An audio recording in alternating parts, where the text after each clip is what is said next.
Ay, mag-Sunday. Yan. Okay. Yan. Kung meron po kayong mga tanong, yan, i-comment nyo po dito ang inyo pong mga questions. At atin pong sasagutin. Kung kaya nating sagutin, kung hindi natin kayang sagutin, tayo ay magre-research. At kung hindi pa rin natin kayang sagutin, next live, no? Ano ba to? May nangagat sa akin. Kasi naman parang yung uminom ako ng tsokolate pagkatapos hindi ko kaagad na nilanggam. Kakainis. Kakainis lang langgam.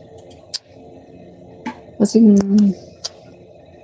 nakakainis kasi itong nagtayo ng bahay namin. Hindi tinrit yung lupa siguro kaya ang bilis ng langgam. Mabilis yung langgam dito sa bahay. Hindi nag-treat ng lupa.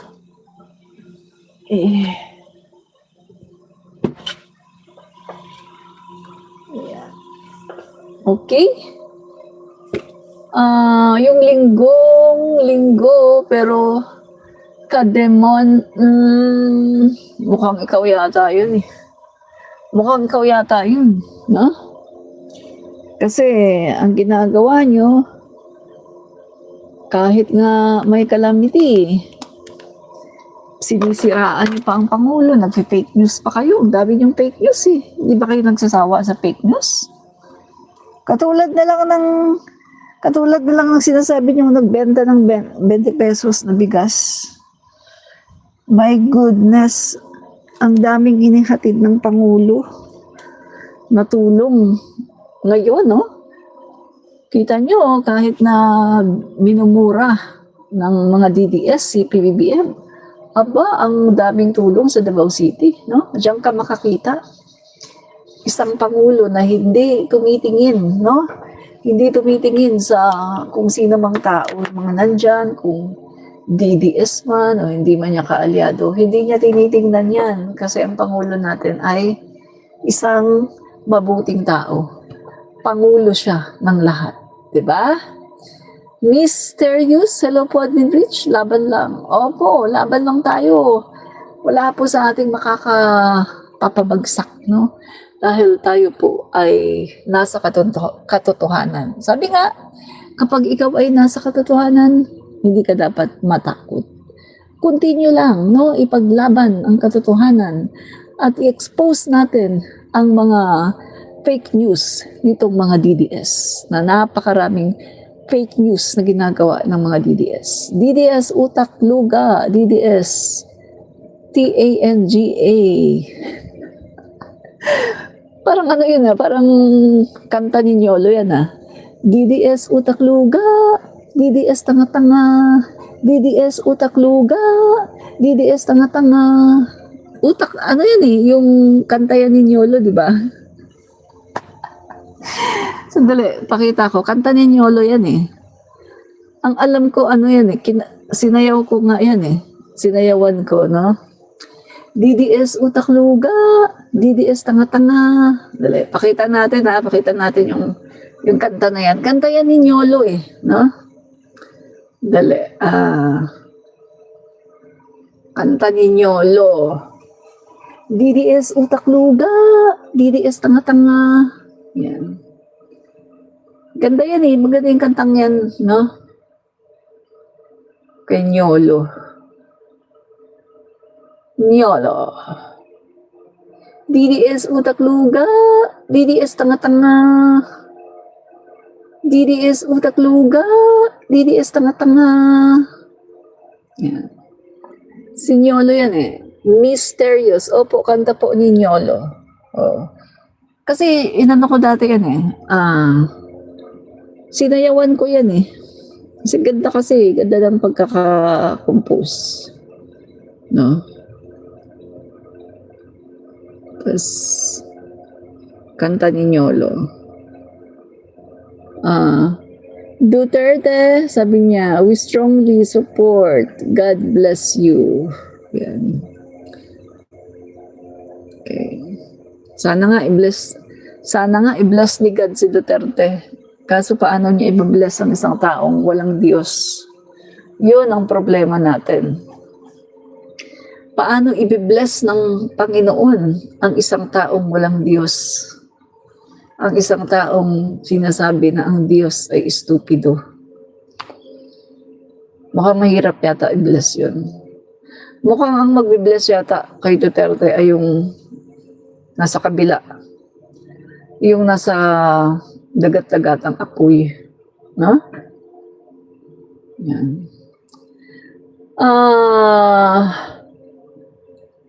Sabi ni Aldrin, BBM ka, ma'am? Opo, BBM po. No? Pro-admin po tayo. Pro-government po tayo kasi hindi po tayo NPA. Ang mga lumalaban lang po sa gobyerno ay mga NPA. No? NPA lang yon. Pag NPA, tiyak lalaban yan sa gobyerno.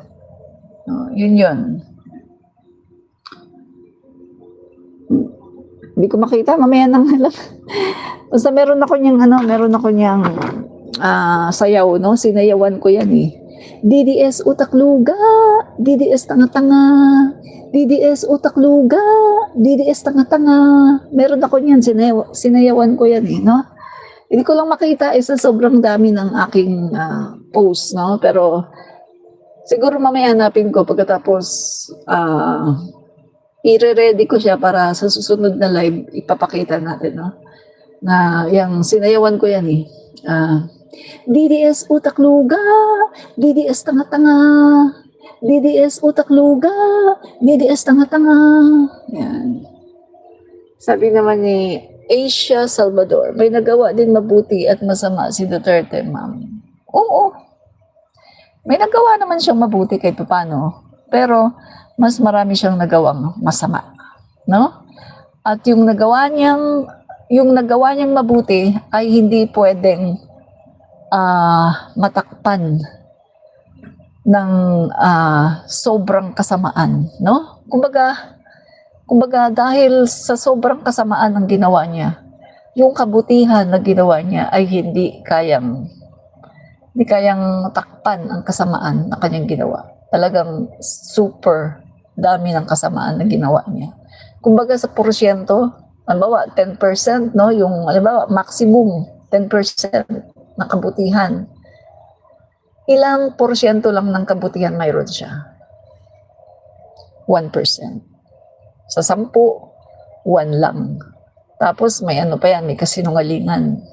Hindi pa talaga lahat totoo, no? Yun. Sabi nga ni Percy Lapid, di ba? Ang sabi ni Percy Lapid, kailan nagsabi ng totoo si Duterte? Meron bang sinabing totoo si Duterte? Wala, puro daw kasinungalingan. At si Duterte, hindi siya naglingkod sa bayan. Ang bayan ang naglingkod kay Duterte. Tayo ang naglingkod kay Duterte. Pinaglingkuran natin si Duterte. Pinaglingkuran ng bayan si Duterte. At si Duterte, ang ginawa lang ni Duterte ay yun bang mag-take advantage sa lahat ng kanyang makukuha sa mga Pilipino sa Pilipinas. Yun ang nangyari. Yan ang totoong nangyari. 6 na taon ni Duterte, binudol niya ang mga Pilipino. Magaling lang si Duterte, gano'n, no? Magto-talk to the people, pagkatapos magyayabang-yabang. Magyayabang-yabang siya sa talk to the people. Tapos yung mga tao naman, budol naman. Akala totoo. Pagkatapos, yun pala, pinagbubudol lang pala tayo. Diba? Ito, i-ano natin guys, no? Yung kung paano si Duterte mag-response sa pagdating sa mga tinatawag na bagyo. Paano siya mag-response? Itong mga DDS, reklamo-reklamo, no? Sa kay PBBM. Pero kita niyo naman mga kaibigan, si PBBM, 24/7. Yung response ng gobyerno, no? 24/7 mga kaibigan, hindi nagpapahinga. 24/7. Lalong-lalo na, kita mo naman, no? Itong sunod-sunod na lindol. Guys, no? Sa bandang Mindanao, ang gobyerno natin, anong sabi? Instructions ng Pangulo, 24/7 ang tulong. Paano magagawa yan? Paano na hindi magpapahinga? Siyempre, may mga mga shifting, no? Merong nighttime, may night duty, merong day, no? Daytime ang duty. Ganun yan, no, mga kaibigan. Yan ang direktiba ng ating Pangulo. Bawal magpahinga, no? Kailangan ay ang kanyang mga tauhan ay mag-deliver talaga, no? Sa mga nangangailangan 24/7. That's our president. Na hindi yan nagawa ni Duterte. Di ba? Hindi nagawa ni Duterte yan, guys. Sa totoo lang, no? Hindi nagawa ni Duterte yan. Dahil si Duterte, tulog. Tulog siya. Tulog siya, guys, no? Tulog na tulog. Mysterious? Yes, duwag si Digong. Opo, duwag po si Digong. Duwag siya, no? Maliliit lang ang kaya. Correct ka dyan, mysterious, no? Duwag talaga si Digong. Correct ka dyan, no? Yan. So, sabi naman ni Jessa May Villafort, nang dahil kang Digong, kang Duterte, mas nawala po ang mga mandurugas. Oo, ang sabi nga, no? Ang pinaka pandurugas daw na hindi mo pwedeng mapatawad ay ang Parmali. Ang pandurugas ni Duterte at ng kanyang mga alipores sa pamagitan ng Parmali. Yun daw ang korupsyon na talagang hindi mo pwedeng patawarin. Bakit? Kasi guys, yung Parmali, ayan yung panahon na pandemic. Na supposed to be, kung ikaw ay magnanakaw, kung kawatan ka, ay dapat, ano mo muna yung pangawat mo, yung pagnanakaw mo, yung pagkikrave mo sa pagnanakaw, dapat medyo, medyo iwaksin mo muna. Bakit? Pandemic yan eh. Yan yung panahon na ang mga Pilipino kailangan ng tulong. Yan yung panahon na nangangamatay ang mga Pilipino dahil sa COVID-19. Walang mga trabaho, ang mga Pilipino nasa loob ng bahay, walang mga trabaho, naka-lockdown, madami na didepress na pagkatapos pagnanakawan mo pa. Yan yung sinasabi nila na napaka-worse na korupsyon na nangyari sa Pilipinas in the history of the Philippines. Kasi pandemic yan, my God. Saan napunta ang iyong empathy? Saan napunta ang iyong mercy na nangangamatay ang mga Pilipino, nag-take advantage ka, ninakawan mo. Diba? So, yan talaga mga kaibigan, ang sinasabi ng mga tao, no? Kahit yung mga political analyst, kahit sino, yan talaga ang korupsyon na super, mga kaibigan, na talagang korupsyon na talagang hindi mo pwedeng patawarin. Kasi nga, pandemic yan eh. Supposed to be. Kung uulitin ko, kung ikaw ay greedy sa pera, ipagpaliban mo muna yan, yung pagiging greedy mo sa pera. Tumulong ka naman muna sa kapwa mo kasi nangangamatay ang mga Pilipino. Diba? Nangangamatay ang mga Pilipino, walang mga trabaho, nakakulong sa bahay kasi lockdown, walang makain, pagkatapos pinagnakawan pa. At tinolerate pa ni Duterte. Diba? Kaya nga mga kaibigan, si SOJ Boying Rimulya ay bubuksan niya yan guys, no? Bubuksan niya ni SOJ Boying Rimulya. Dahil kailangan talagang buksan yan, no? Yang Parmali na yan dahil yan po, no? Ang pinaka-worst na pagnanakaw sa gobyerno, no? Sa politika. Yan po. talagang kailangan pong buksan yan, no? Kailangan po yan halongkatin. So, ito mga kaibigan, no? Bakit kailangan halongkatin, no? Itong parmali. Okay, tingnan natin na. Bakit kailangang halongkatin itong parmali na to? Tingnan po natin. Okay. Yan po kasi mga kaibigan, ang nag-utos po niya, no? Sandali, ano lang natin yung ating source. Parmali issue.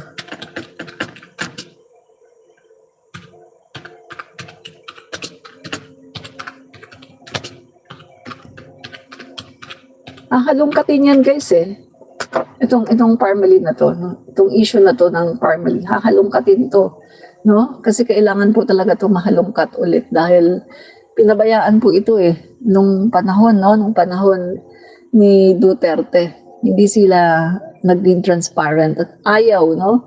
Ayaw ni Duterte na talagang ito ay halongkatin, no? Kaya ngayon, nakakatuwa dahil ito ay bibigyan ng pansin, no? Okay. So,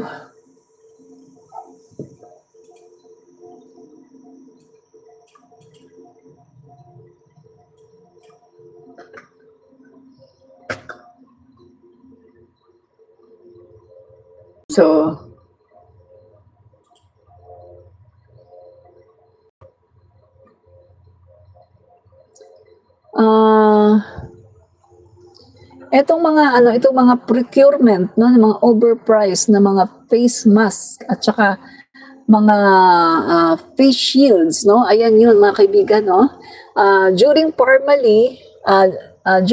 Duterte administration ay eto nga mga kaibigan, ginawang legal ang korupsyon, no? Sa Duterte administration, ginawang legal ang korupsyon sa pamagitan ng pagbibigay sa Pangulo ng so much power, no? Sobrang kapangyarihan para daw merong freedom, no, ang Pangulo na mapabilis yung mga pagdidesisyon patungkol sa mga procurement, patungkol sa mga budget, no, ng COVID-19. So ginawa po na legal ang korupsyon, no, na hindi na kailangan ng maraming mga cheche-boreche o ang Pangulo may power na siya para makapag-decide. So, yan po mga kaibigan, no?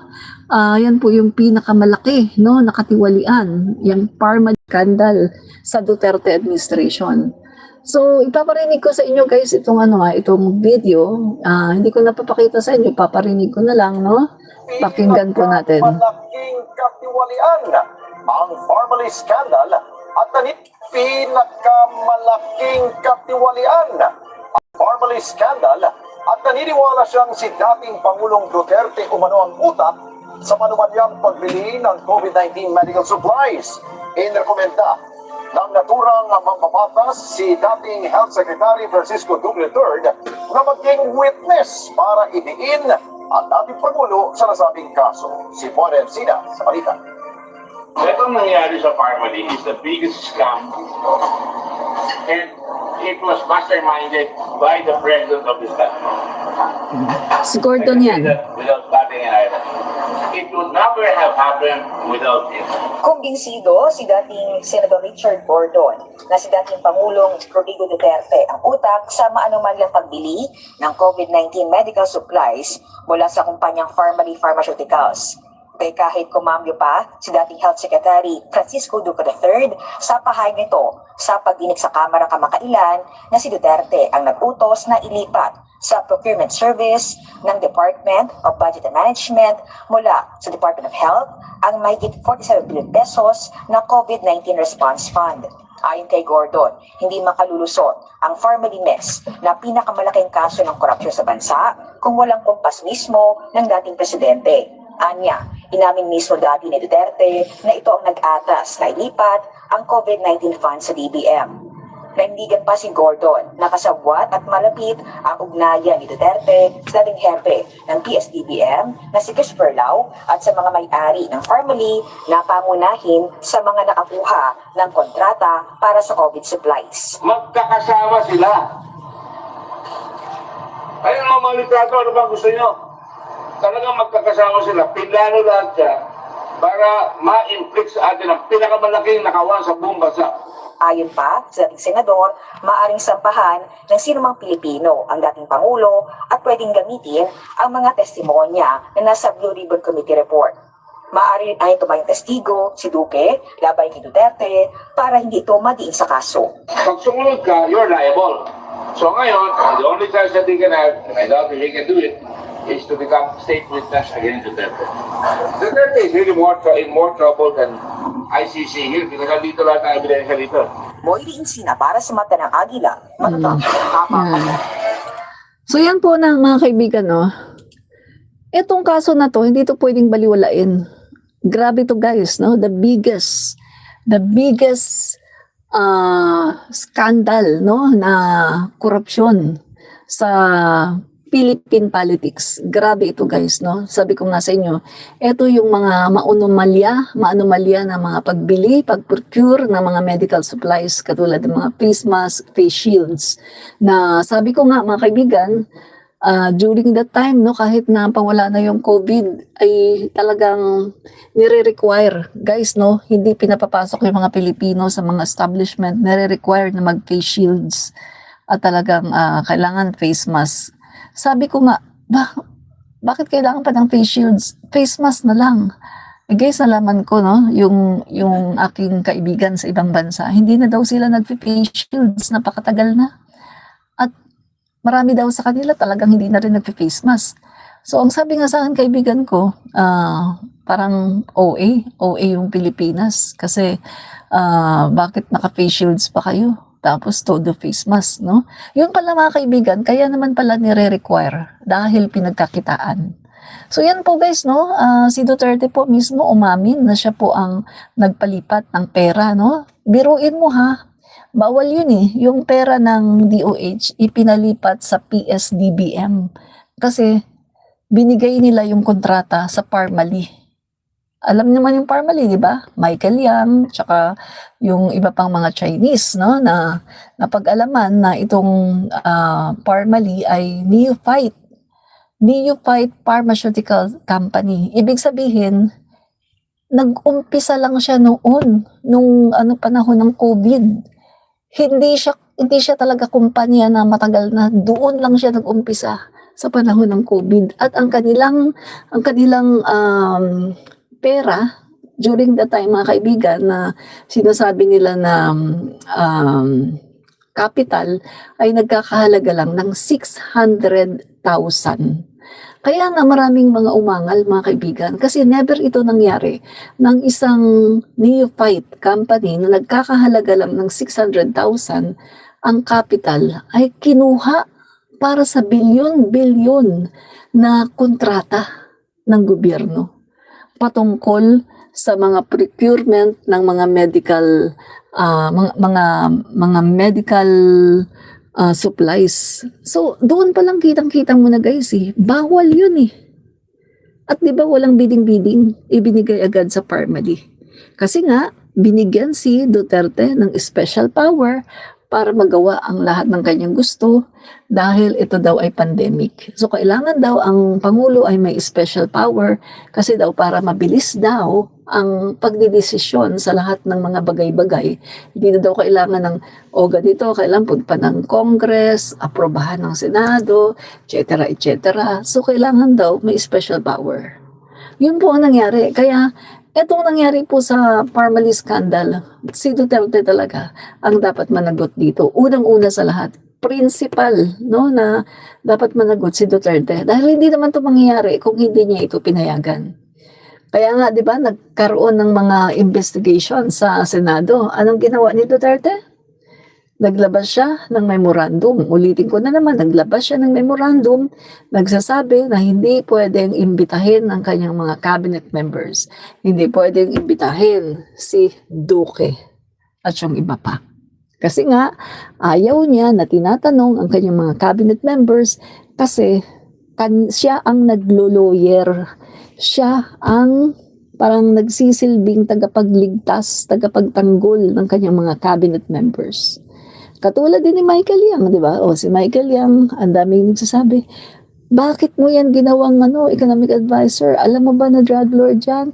Alam mo ba na maraming beses na sa mga investigasyon lumalabas ang kaugnayan ni Michael Yang sa mga clandestine ba yun? O clandestine laboratory, mga shabu laboratory sa Davao, meron din sa Cavite at iba pa. Lumalabas ang pangalan ni Michael Yang na meron siyang kaugnayan. Pero anong sabi ni Duterte? Ay, si Michael Yang, ano lang yan eh. Hindi yan drug lord, ano lang yan eh, negosyante yan. Oh. Guys, okay lang sana kung walang ebidensya eh. At okay lang sana kung isang beses lang na-implicate yung pangalan ni Michael Yang. Kaso hindi eh. Tuwing pag-iimbestiga, andyan Michael Yang, lumalabas yung pangalan ni Michael Yang, drug lord. Oh. Pero talagang si Duterte, ginawa niya ang lahat ng paraan para protektahan si Michael Yang. Kaya yung ginawa niya para maprotektahan si Michael Yang, ginawa niyang economic advisor. So, once na naging economic advisor na si Michael Yang, protektado na siya. Meron na siyang mga PSG. Ang sabi nga ni Asierto, paano na namin iimbestigahan si Michael Yang? Guarded na siya ng mga PSG. Untouchable na. Di ba? At saka si Duterte mismo nagsasabi, ay hindi. Huwag niyong yung si Michael Yang. Kasi lang yan. Negosyante lang yan. Kita mo doon pa lang guys eh. Doon pa lang kita mo na eh. Na tama yung mga sinasabi sa kabuuan ng pagdinig ng Quadcom.